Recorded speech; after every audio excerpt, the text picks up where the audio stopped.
At exactly 5 p.m., the boy took his place on the weathered wooden bench. He did not settle in or lean back. He sat upright, his spine a straight line against the slats, his hands resting flat on his knees. His gaze was locked onto the horizon, where the road curved sharply out of sight. Around him, the city moved in a blur. Commuters surged past, their heels striking the pavement in a rhythmic, frantic staccato. A businessman checked his watch and swerved to avoid the bench. A group of teenagers laughed, but the boy did not turn his head. He did not blink. He did not shift his weight to ease the pressure on his legs. He remained a statue of absolute, unyielding patience. The sun began its slow descent, casting long, distorted shadows across the gravel, yet he did not look down at his feet.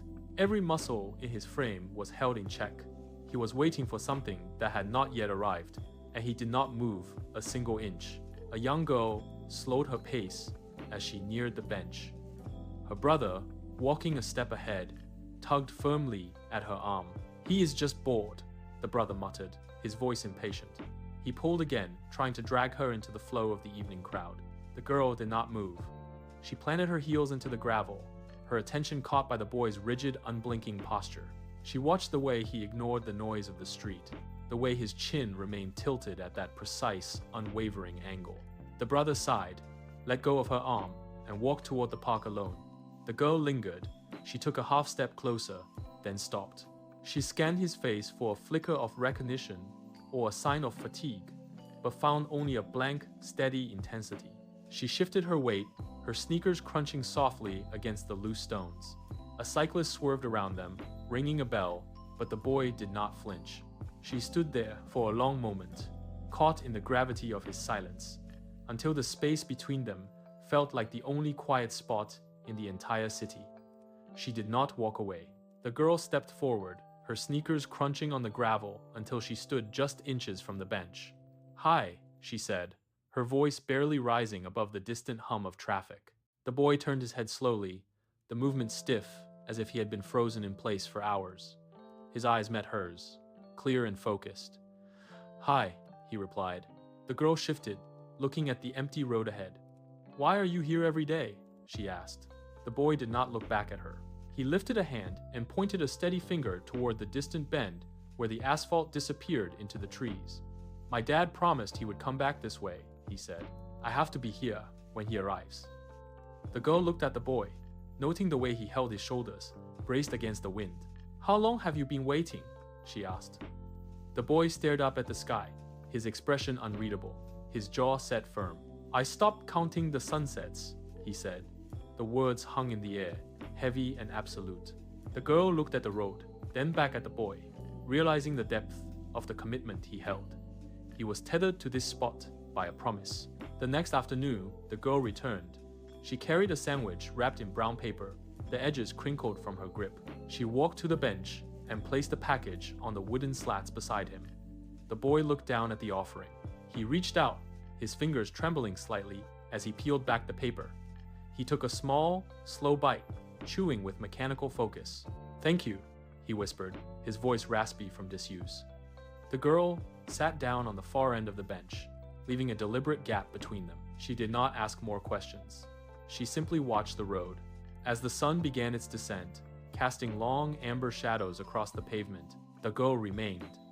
The silence was no longer heavy. It was a shared space. They sat together as the sky shifted from gold to a deep, bruised purple. Each day followed this pattern. She would arrive, leave the food, and take her place.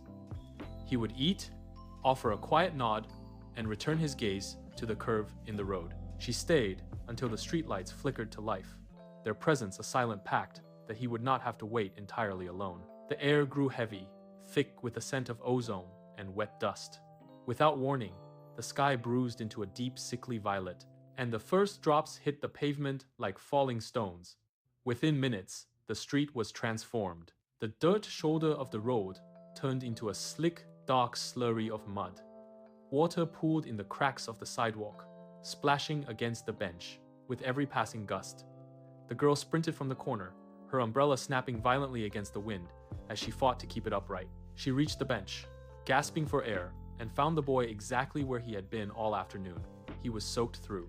His hair was plastered to his forehead in dark, wet streaks. His frame was hunched, shoulders pulled tight toward his ears, and his entire body vibrated with a rhythmic, uncontrollable shiver. He did not look at the storm. He did not look at the girl.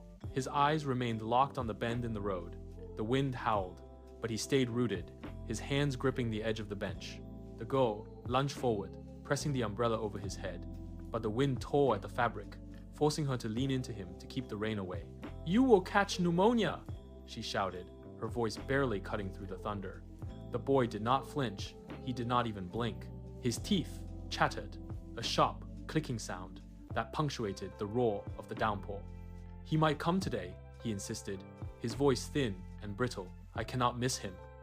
The girl dropped to her knees in the mud, her grip tightening on the umbrella handle until her knuckles turned white. She looked at his face, pale and drawn, and felt the cold radiating from his skin. "What if he never comes?" she asked, her voice trembling. The boy turned his head slowly. His eyes were clear, steady, and entirely devoid of doubt. He looked at the curve in the road, then back at her.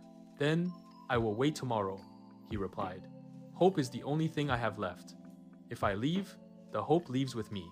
He reached out, his fingers icy, and gripped her hand. The connection was firm, a desperate anchor in the chaos of the storm. He did not move. The next evening, the sky was clear, but the bench was empty.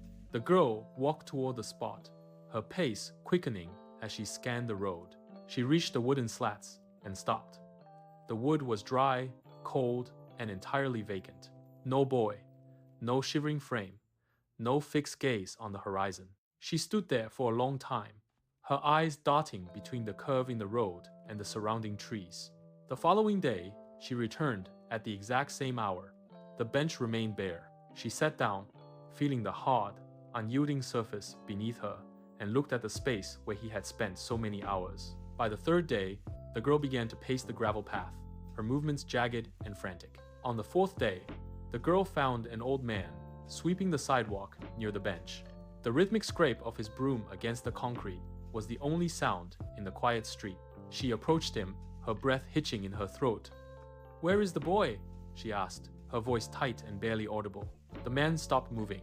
He leaned heavily on the wooden handle of his broom, his knuckles gnarled and stained with dust. He looked at the empty bench, then back at her. "The authorities took him to a shelter," he said, his tone steady. "People noticed him sitting here through the rain. They decided he needed a roof, not a bench." The girl looked at the empty seat, the wood still marked by the weather. "Did his father ever come?" she asked. The man shook his head slowly, his eyes softening. "No, but the boy is safe now. Someone finally chose to care." The girl walked away from the bench, but the silence of the empty seat followed her. She navigated the crowded streets, her eyes no longer fixed on the horizon, but on the people around her. Days turned into weeks, yet the memory of the boy remained a constant pulse in her mind. One afternoon, near a bustling intersection, she saw a man sitting on a concrete ledge, his head bowed, his hands tucked deep into his pockets. He looked small against the backdrop of the city. The girl slowed her pace. Her heart hammered against her ribs, a sudden, sharp echo of the boy's patience. She stopped. She did not walk past. She stepped off the sidewalk and stood before him. The man looked up, his eyes weary and guarded. The girl did not speak at first. She simply offered a nod, a small gesture of acknowledgement that someone was present. She reached into her bag, pulled out a bottle of water, and placed it on the ledge beside him. "Are you waiting for someone?" she asked. The man blinked, surprised by the intrusion. He shook his head slowly.